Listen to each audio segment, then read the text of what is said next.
Hey there, I'm here today to talk to you about how I learned to love failing at Dungeons & Dragons and Warhammer. I should preface this by saying that if you do any of what I'm about to bring up, don't interpret it as me saying it's wrong to act this way. These are my own personal feelings and preferences towards playing the game.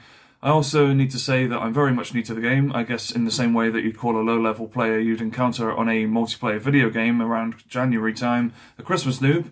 You could call me a D&D lockdown noob, since I only started playing when my friend George set up a game and DM'd over Discord in 2020. I had only ever experienced RPGs in video game form up until this point, so I found D&D very refreshing and freeing. At the risk of going on a tangent, I'll say that video games, no matter how free and open they seem, after hours of playing you always find the limitations, whereas, for example with D&D, every NPC can react to you uniquely based on how you interact with them, because that NPC is being controlled by a living person, the DM. They're not just AIs with predetermined lines of dialogue that respond to the 2 or 3 dialogue options that you're given and have to use.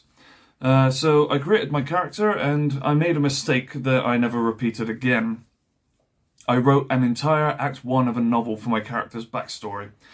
I'm not saying you shouldn't do this if you really want to, I'm just saying that I wouldn't do it again because ultimately I found most of it unnecessary. Most of it was the intimate history of the peoples that my character had come from, detailed lore about my character's lineage, how he met and married his spouse, and even details of her lineage and people as well. Again, I'm not saying that this is unimportant because it does help you get into your character's metaphorical shoes and gives the DM a lot of material to work with.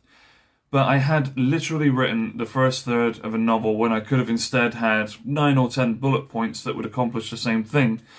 The worst thing that I wrote in his backstory was that he was an extremely skilled fighter and had ascended to the highest division of the Royal Guard. Experienced players will be laughing about this, but for those that don't know why this is a stupid thing to do, I'll explain that a bit later. The problem was that I was still thinking I was in a video game, creating a character that would literally be the main character in the game world. And I'm sad to say that during the sessions of playing that we did, there were times where I felt my character wasn't being focused on or brought up enough. It was a strange feeling to be playing a game and yet have to take a back seat on a lot of the stuff that was happening. Of course there were story beats that the DM plopped in now and again that related to my character, but I felt like it wasn't enough. Honestly, when I remember the first campaign, the first one I had ever done, I genuinely cringe over how I felt some of the time. The DM did a great job of weaving all of our players' stories into his game world and even managed to intertwine our backstories in interesting ways. But I'd still feel like I wasn't getting enough focus because my character had so much backstory that you could have made the entire campaign about him. And this way of thinking even encroached into the battles we fought as well.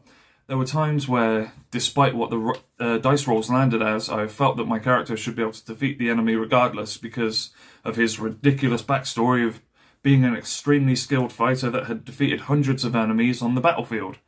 In my opinion, you should never write this sort of thing into your character's backstory because when you eventually and inevitably fail to do something in the game, it will annoy the hell out of you because, in your mind, the character should have been able to accomplish that feat.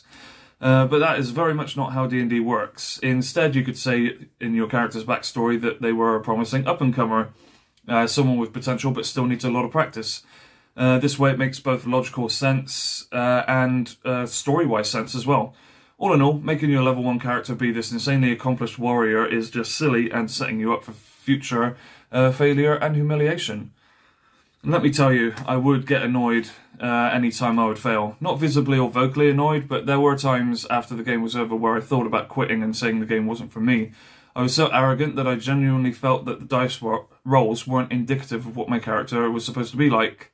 I think I'd become too attached to him and treated what was happening as if it was happening to me. Literally me. And that is the absolute wrong way to play this game.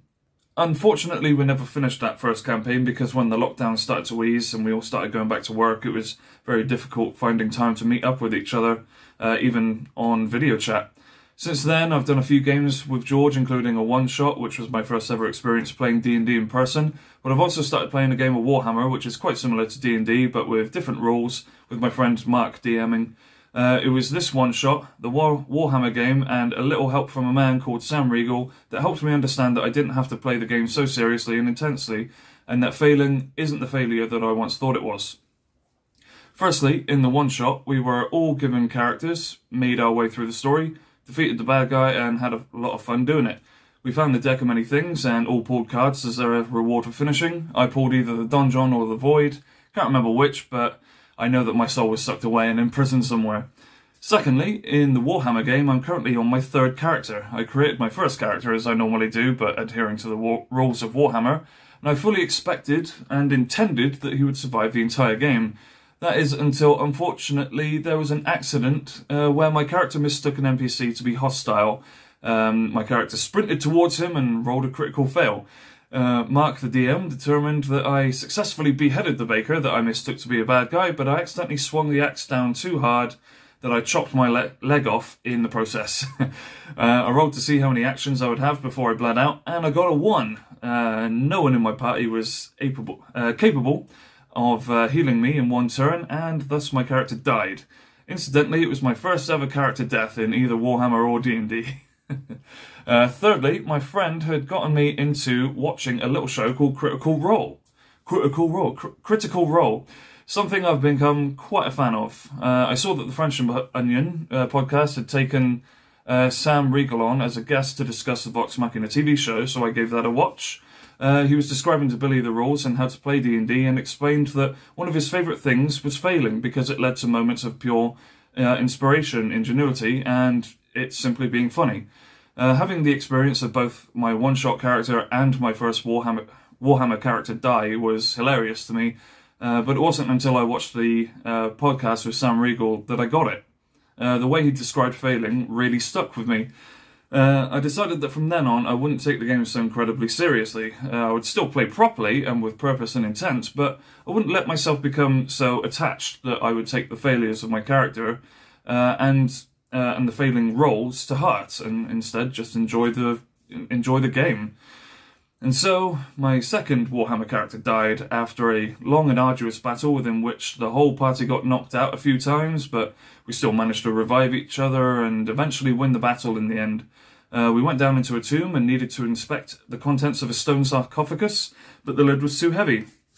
So we had the strongest character push while my character pulled.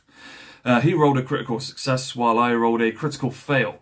What proceeded to happen was the strong player pushed so hard that I was flung back and I was crushed against the wall by the lid of the sarcophagus. My low health from the previous battle meant that I went down immediately, and no one had any healing items left to heal me up. Thus, my second character died. Mark, the DM, actually stopped the game and said, "Look, we've had 2 character deaths and loads of knockouts now. Do you want to play a game that isn't quite as brutally difficult as this?" He was speaking to all of us, but I think that he was speaking to me the most, since both of the character deaths were mine. And we all said we were happy to continue going on because it was making for an extremely fun game in which we were laughing 90% of the time. I just rolled up a new character and got right back in the game. Having the disconnect of playing a character I didn't create in the one-shot, experiencing my first character death in such an amusing way, and hearing Sam Reigel talk about the positive side of failing was what taught me that the game is way more fun when you just accept that you will inevitably fail from time to time and you don't need to take it so seriously. And by not taking it seriously, I don't mean you should exclusively play joke characters or play like nothing matters. What I mean is you can play the game properly and enjoy immersing yourself in your character and the world, but you don't need to act as if your character is an avatar of yourself, as if them failing means that you're failing. And now when I play D&D and Warhammer, I play for the experiences, for the situations I get into, whether they be from successes or failures. Not necessarily to win, but or to be the best character. And now I find the game even more fun than I did when I first started. But that's just my opinion and the way I feel. Feel free to leave a comment on how you play. And thank you very much for watching all the way to the end. Cheers.